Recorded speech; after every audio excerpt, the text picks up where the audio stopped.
Sekarang ini ada usaha untuk bagaimana memutar balik fakta bahwa komunis-komunis itu adalah korban dari itu semua. Gerakan bela negara sudah ada pertemuan dulu di Balai Kartini dan diikuti oleh bedah buku di Lemhanas bahwa PKI sebelaku pelaku G30S PKI. Nah, sekarang ada upaya untuk memutar balik fakta. Kalau seandainya dikatakan bahwa orang-orang PKI itu korban, nah lantas yang melakukan itu semua siapa? Ulama, TNI. Ini yang harus adil. Presiden sudah beberapa kali melanggar konstitusi. Melanggar konstitusi itu sesuai dengan undang-undang dasar, ya harus ditindak. Mau melanggar konstitusi. Jadi, saya mengharap para ulama, terutama TNI, yang membuat pernyataan, kenapa DPR tidak bertindak? Kenapa DPR tidak mengimpeach itu apa ya? Memakzulkan. Kenapa DPR diam saja? Pelanggaran konstitusi didiamkan oleh DPR. Ya DPR harus dibubarkan kan?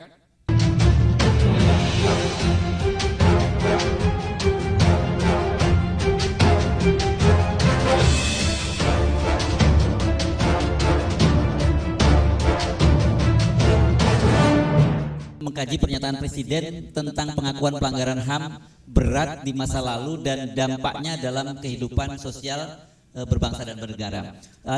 Sekarang yang sudah hadir ada 3 orang narasumber di samping saya. Orang pasti akan bertanya-tanya kenapa Profesor Sri Edi Suasono yang diundang, karena beliau seorang ekonom gitu. Tapi kalau yang tahu CV dari beliau ini juga aktif mengajar di Lemhanas, di Seskuat juga gitu ya, Prof. Jadi banyak bersentuhan dengan persoalan-persoalan tidak hanya ekonomi, tapi saya kira ini berkaitan kalau disebutnya politik ekonomi kan gitu ya.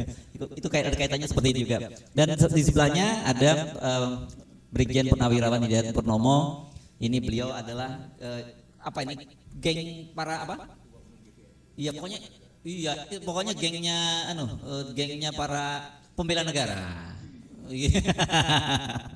Nggak Gus, dan dulu saya tahunya beliau itu lama di komunitas intelijen dulu ya, waktu di militer masih aktif dan masih seger gitu. Saya pikir belum pensiun, ternyata udah pensiun beliau. Situ kan wajahnya masih seger ya. Dan Pak Bahtiar Hamzah, saya nggak akan kenalkan detail, beliau ini juga politisi, aktivis, dan juga pernah menjadi menteri di kabinetnya Pak Susilo Bambang Yudhoyono. Nanti kita akan bergabung dengan kita Bang Ubaidillah Badrun yang sedang dalam perjalanan. Tentu tadi saya dalam waktu off the record tadi ya, sebelum di rekam, saya juga kita mesti memberikan juga perspektif sendiri tentang pelanggaran HAM ya. Pelanggaran HAM, dan itu kita selalu bicara masa lalu, tapi kita melihat bahwa masa sekarang ini juga banyak sekali terjadi berbagai pelanggaran HAM, dan tapi orang kemudian tidak menyadarinya karena selalu bicara bahwa pelanggaran HAM itu yang berkaitan dengan hal yang bersifat fisik gitu, dan orang khususnya kemudian kalau bicara pelanggaran HAM di masa lalu itu spesifiknya pada peristiwa G30 SPKI, dan lebih spesifik lagi kalau bicara G30 SPKI itu selalu yang menjadi korban itu yang disebut adalah PKI gitu, padahal sebenarnya dalam peristiwa G30 SPKI itu juga banyak sekali korban-korban dari kalangan umat Islam, dari kalangan TNI dan sebagainya, yang tetapi itu yang selama ini kayaknya luput dari pembicaraan kita. Mari kita bicara soal itu, tapi saya ingin juga kita maju ke sedikit ke depan juga berkaitan dengan pelanggaran-pelanggaran HAM yang terjadi, yang harusnya yang juga tidak kalah seriusnya berkaitan dengan masalah demokratisasi di Indonesia. Kita mulai dari Profesor Sri Edi Suasono dulu ya. Yang melanggar HAM itu PKI. HAM yang dalam artian fisik aja. Bapak saya dibunuh PKI tahun 48. Dan saya melihat bagaimana PKI membunuhi orang-orang, terutama para ulama. Para ulama Islam dipancung itu, dan darah berada di mana-mana. Saya melihat, pada waktu itu saya usia 8 tahun. Ya, yang dibunuh banyak sekali di Madiun dan di Karisidenan Madiun, di Ngawi, itu saya melihat sendiri. Jadi yang salah siapa? pernyataan presiden yang demikian itu artinya apa? Yang salah adalah orang Islam dan TNI. Oleh karena itu saya beberapa kali bicara, TNI harus bersikap dan membantah pernyataan ini dan berbuat sesuatu. Ya, kenapa kok yang ditonjolkan oleh Bapak Presiden adalah korban-korban PKI? Padahal korban dari yang non PKI, jenderal-jenderal kita juga dibunuhi, dan juga banyak umat Islam yang dibunuhi, dibantai di Jawa Timur banyak sekali. Kenapa itu tidak menjadi perhatian Presiden? Dan saya menginginkan betul-betul PKI dan umat Islam membantah itu dan menunjukkan bukti-bukti bahwa yang kejam adalah mereka. Saya melihat kekejaman itu sejak kecil. Dan juga tahun 65 saya juga melihat kekejaman itu. Jadi barangkali sudah saatnya. Saya akan bicara sedikit lain lagi ya Mas Heru. Begini, Presiden sudah beberapa kali melanggar konstitusi. Melanggar konstitusi itu sesuai dengan undang-undang dasar, ya harus ditindak. Mau melanggar konstitusi. Jadi saya mengharap para ulama, terutama TNI, yang membuat pernyataan, kenapa DPR tidak bertindak? Kenapa DPR tidak mengimpeach itu apa ya? Memasukkan. Kenapa DPR diam saja? Pelanggaran konstitusi didiamkan oleh DPR. Ya DPR harus dibubarkan kan? Kalau begitu, kalau tidak bisa berfungsi. Dan membubarkan DPR, barangkali ya keadaan darurat yang memaksa saat ini. Nah, banyak pelanggaran-pelanggaran konstitusi sudah dilakukan oleh rezim ini. Yang terutama adalah mengundur pemilu. Pemilu 1 hari diundurnya sudah melanggar itu. Nah jadi sekarang saya hanya mengatakan soalnya difokuskan kenapa wakil-wakil rakyat yang mengaku wakil rakyat yaitu DPR dan MPR yang ada tidak bertindak, tidak mau mengimpeach presiden atau mereka bagian dari rezim yang dolim ini. Jadi kalau perlu ya kita harus berani membuat pernyataan bubar DPR, tidak berfungsi, tidak menjaga kedaulatan negara, tidak menjaga wibawa negara, tidak menjaga Undang-Undang Dasar 45 sebagai pedoman hidup bangsa dan negara. Saya kira Mas Heru, saya sekian dulu, nanti bisa disambung kalau perlu. Makasih. Oke, beri aplaus untuk Profesor Adi Soesono. Kalau mendengar ini langsung Pak Prof ini langsung ke apa? To the point ya. Kita nggak ada tadi ngaling-ngaling langsung. Oke, sekarang kita dengar dulu Pak Purnomo dulu ya. Mari kita beri terima kasih kepada Allah. Dilahirkan di bumi Nusantara ini, Indonesia ini yang subur makmur. Bumi yang kalau diibaratkan manusia adalah perempuan yang sangat cantik. Semua negara di dunia ingin mengambil.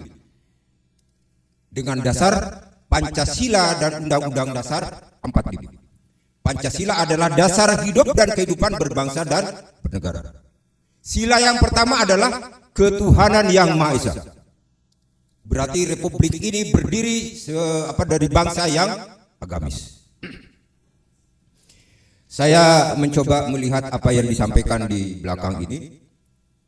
Saya berterima kasih kalau Bapak Presiden peduli terhadap para korban katanya pelanggaran HAM dan segitu. Tetapi marilah kita adil. Bahwa pelanggaran HAM itu banyak terjadi atau mungkin kita bisa kupas dari mulai kita merdeka 45 sampai saat sekarang sampai kilometer 50. Baru adil. Yang kedua, di dalam pengupasan PPHAM terkesan hanya bicara masalah 65, 65, begitulah kira-kira. Berbicara komunis, kita tidak boleh hanya bicara 65.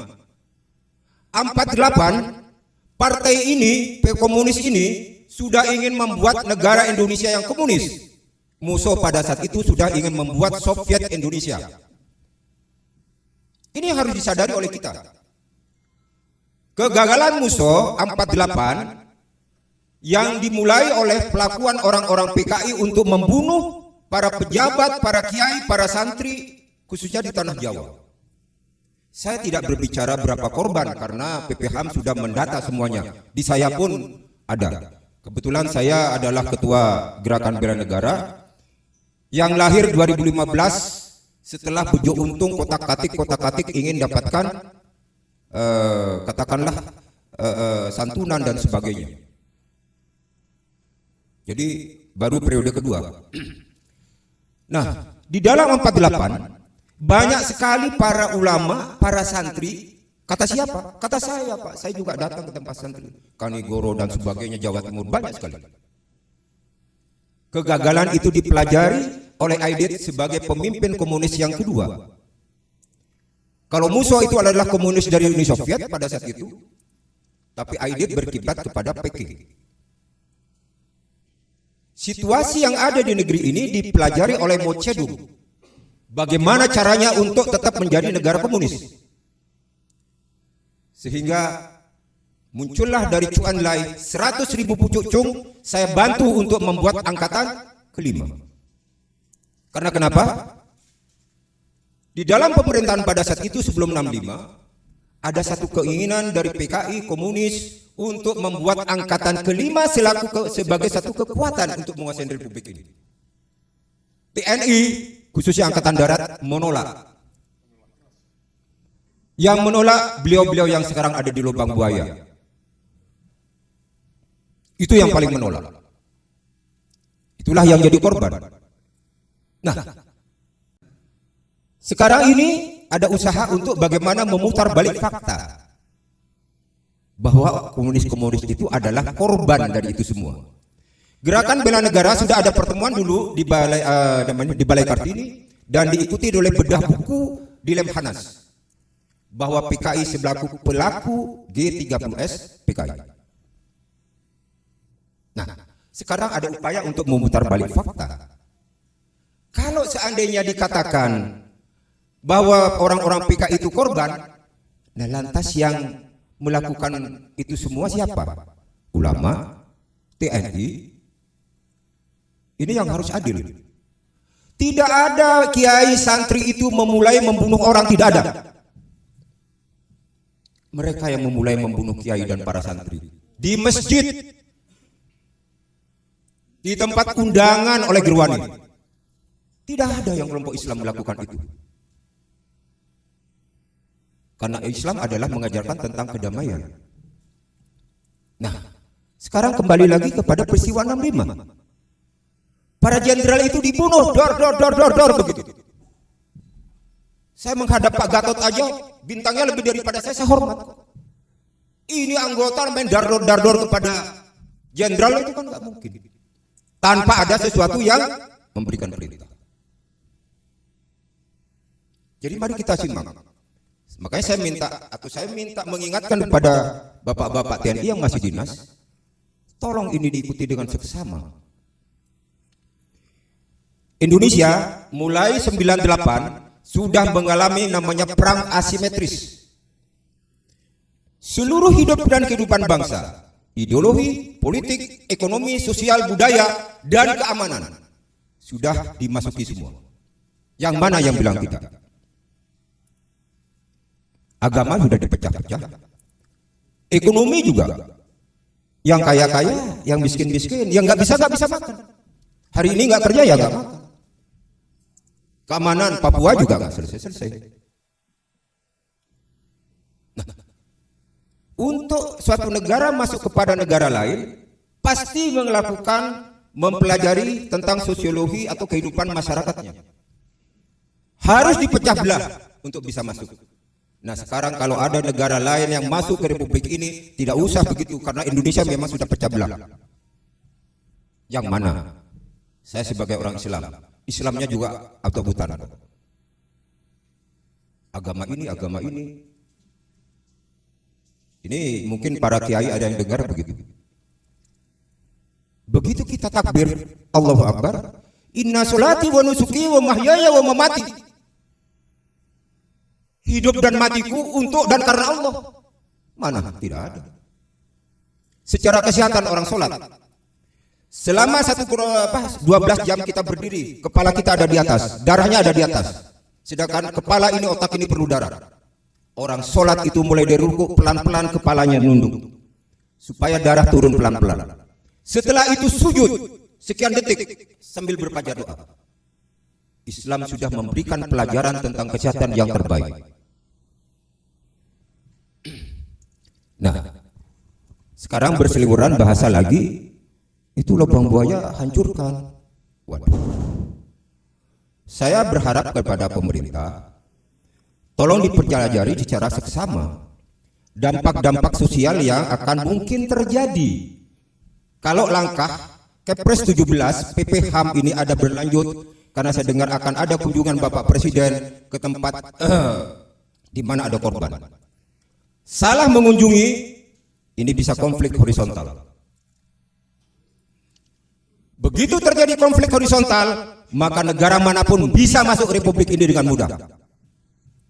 TNI harus membuat satu kontingensi plan. TNI adalah pengawal negeri ini. Nah, kalau itu tidak dilakukan, wassalam Indonesia. Nah, saya berharap kepada pemerintah, tundalah itu dulu. Sebenarnya masalah PKI, kalau dulu memang ada surat bebas G30 SPKI, sekarang tidak ada. Bersih lingkungan, sekarang tidak ada. Anak-anak PKI, keturunan PKI ada di DPR. Kata siapa? Ya kata yang bersangkutan, ngomong sendiri kok. Ada di mana-mana kok. Dilarang? Tidak. Sudah terjadi rekonsiliasi secara nasional dan alami. Kenapa harus dibuka lagi luka ini? Bukan tidak menjadi menguak luka lagi ini. Bisa terjadi menguak luka ini.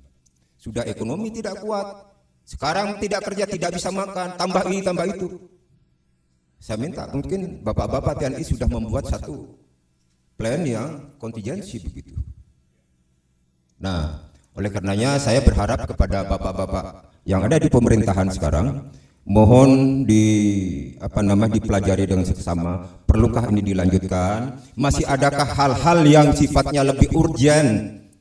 Misalkan tentang ekonomi rakyat yang morat-marit, tentang kehidupan politik yang sebentar lagi pemilu yang dari terbuka menjadi tertutup. Ini pun jadi masalah besar nantinya. Jadi biarlah itu berjalan dengan alami saja, jangan dipaksakan. Dan terakhir kepada bapak-bapak TNI, tolong dipertimbangkan, tolong dipikirkan langkah apa yang akan dilakukan oleh TNI untuk menjaga republik ini dari kehancuran. Wassalamualaikum warahmatullahi wabarakatuh.